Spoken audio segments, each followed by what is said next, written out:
Coachella Valley, and welcome to Live with your Chamber of Commerce. My name is Katie Stice, CEO at the Rancho Mirage Chamber, and today we are going to be talking about the end of an era. That's right, Murph's Gaslight is permanently closing, and they have been in the Valley since 1976.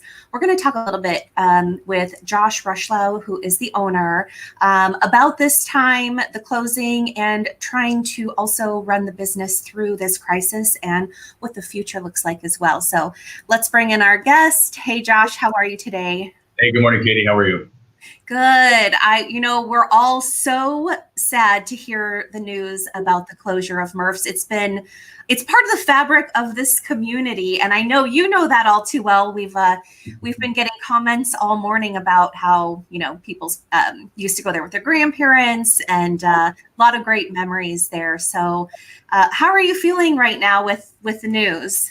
Well, first of all, thank you. I want to say thank you to all the Murph's Gaslight supporters out there, the Coachella cans that supported Murph's Gaslight for over 45 years, and then the last 16 years with myself. We wouldn't have made it through this long without you. So thank you very much from the bottom of Murph's Gaslight family. The closing of Murph's Gaslight, it's time. We had a good run. We had a good fight during this time, especially during COVID. We survived. I went outside the box as far as how to figure out how to run the restaurant, how to run the business. Yeah. Unfortunately, we're not closing because of this. The closure has to do with something I'm unable to control. Mm-hmm. I'm happy because we went out on top. We went out Murph's Gaslight way, and COVID didn't beat us. We beat COVID, and I'm truly proud of my staff, proud of myself, proud of the Valley for your continued support. Yeah, absolutely. And tell us a little bit about, running your business, running a restaurant during this time. What was that like for you? Running a restaurant or any business at this time it's a true test for the entrepreneurial spirit. You really got to buckle down and say, okay, how am I going to do this? If this is my livelihood, this is my passion, how do I make this work? And unfortunately, saying that, the first thing you're going to do is make cuts. And, fortunately, the government did step up and took care of my employees that were, basically laid off or furloughed. And that's when I had to step in and do mostly all the roles: bartending, answering the phone, dishwashing, running food, taking orders, waiting tables. But that's what a true entrepreneur does. I mean, that's why we go into business, because we thrive on that. Sure. So that's what we did, and we made it work.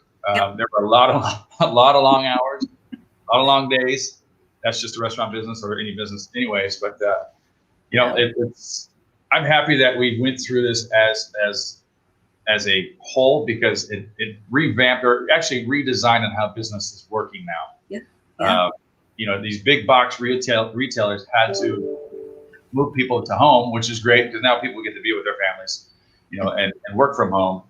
And, it's even changed my mindset as what my next venture is, how to make that successful. So you just got to really think about it and go for it, and not let anything down. Yeah. And we were talking before we went live, and the Murph's name and the famous recipe, that all belongs to you. So there could be maybe a future maybe for Murphs, or what are your thoughts on that? I'm totally open-minded about that. If there are some thirsty, hungry landlords out there, let me know. I'd be happy to, work with you. Murph's Gaslight is mine. It's my baby. It's my recipes.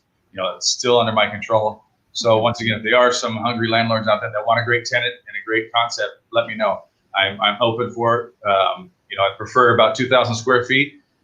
With a bar and a small kitchen, just to focus on the food and the quality of service that we can provide. And I got to tell you, not that our service was bad or our food was bad before pre-COVID, but when you downsize, when you cut out your dining room and you go strictly to takeout and some on-site premises dining, the patio seating dining, your service and your food steps up tremendously, because people are affected by this, and they are looking for an escape, and you got to provide them with an escape.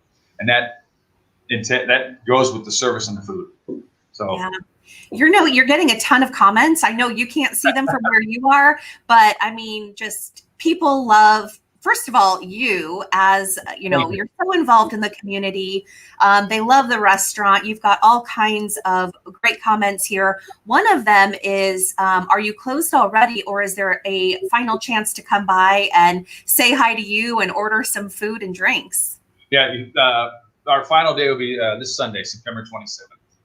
I'm there every day, till then, and then Monday, Tuesday, Wednesday, we start moving some stuff out. So to get your chicken fix, you got to get in there before Sunday. Sounds great. And I want to talk a little bit about, because, you've talked about the hardship of running a business, running a restaurant through this crisis. Do you have anything you would want to share with our local legislators? I know you have a good relationship with our supervisor. Any feedback about that? Our supervisor, he's a great guy. I'm truly supportive of him because he went to bat for small businesses, particularly restaurants. But unfortunately his hands were tied through the upper state, upper government, which that's a whole different story. But our local supervisor has been very good. Now some of the cities that we have in the Coachella Valley, not so good. I think that they were a little too tough on the restaurants. And basically when you have a starving business that's trying to make it, they're still implementing more licensing fees and more restrictions. And it's like, you know what, let's just do what we got to do and get it done.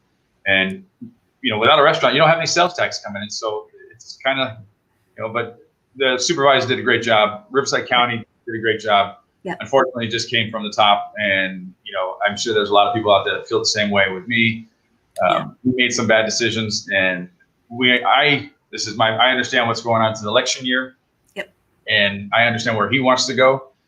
And it was just not handled the right way as far as for any small business or any business at all. They just brainwash these owners and they brainwash the customers, our clients. Don't go out, don't go out, don't go out. And it's like, well, why would you do that? But we all know why. It's interesting because there were so many large businesses that stayed open this whole time. Yes. And so that really hurt the small businesses in such a profound way that, these large businesses could stay open and sell the same things in many cases, but small businesses really lost out. So much so that I was talking with someone about this, and obviously representing the business community, I'm really passionate about it. And someone had a great idea. One of my mentors, in fact, she said, well, when everything opens, maybe the large businesses should close and let the small guys continue. That wouldn't be a bad idea. The big businesses, they have to remember, they started off small. That's small businesses make this community go around, make the world go around. If they choose to grow big, then God bless them. Hey, I'm all for it. But just remember where you started.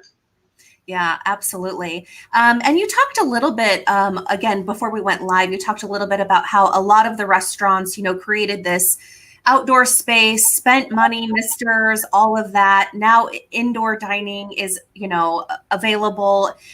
Do you feel like you kind of got the runaround, this whole time? Okay. Yeah, I strongly believe that. And, especially Palm Springs area. And I will say that it's Palm Springs, the city of Palm Springs, what they did to the restaurant owners is totally unacceptable. Okay, we're going to shut down part of the strip, Palm Canyon or Indian Canyon, but we're going to charge you for it. It's like, really? Come on. Let's have some. There's no business sense there in that city, and I have no problem saying it. But to go out and to spend all the money on the misters and then all of a sudden be open back up. And who's to say that next week or 2 weeks from now, when the flu season comes, or even when that comes, oh, by the way, we're gonna put you back outside again. Well, we're gonna charge you. Yeah. It's like, okay, either we're fully open or not open. That's just the way. I mean, I think all restaurateurs would agree with me on that one. Yeah, absolutely. And I'm going to leave a link for folks, for anyone who's out there, who's watching right now. I see there's a ton of folks watching and a lot of great comments coming by. There is a link that I'm going to leave here on the screen, and I'll also put it in the comments to make it a little bit easier. But you can send a letter that goes to our governor through this link very easily. And it also goes to all of our supervisors here. And it's about opening Riverside County safely, and that we're ready to move ahead. What's interesting, Josh, is that, working at the chamber, we get a lot of calls from snowbirds, and whether that's from Canada, Idaho, wherever. And, I get a lot of calls saying, we're ready to come. What's open? What can we come and enjoy? And so it feels like the community is ready to take on, folks, and some people feel safe going out, which is great. Some people want to stay home, which is fine. But businesses are ready to serve. That's for sure. Yeah, I mean, if you don't want to go out, you want to stay home. That's perfectly fine. Order food to go, or order it online, delivery. There's so many different options that we have out there in the Coachella Valley that can take care of your needs. Mm-hmm. But now, if you do go out, I would just please be courteous to the people that are working and the people that are trying to survive nowadays. We have a retirement community out here, and a lot of them are on certain incomes that just keep coming in each month, and which is great. Mm-hmm. But we also have a lot of people that are working to get to that level. So take a step back and just say, you know what, they're doing the best they can, regardless of whatever business you're visiting. Have that in consideration. Definitely. And the compliance rules, right? They're not necessarily your rules, right? They are the city rules and the state rules and the county rules. So that's not the fault of a server that's out there or a business owner.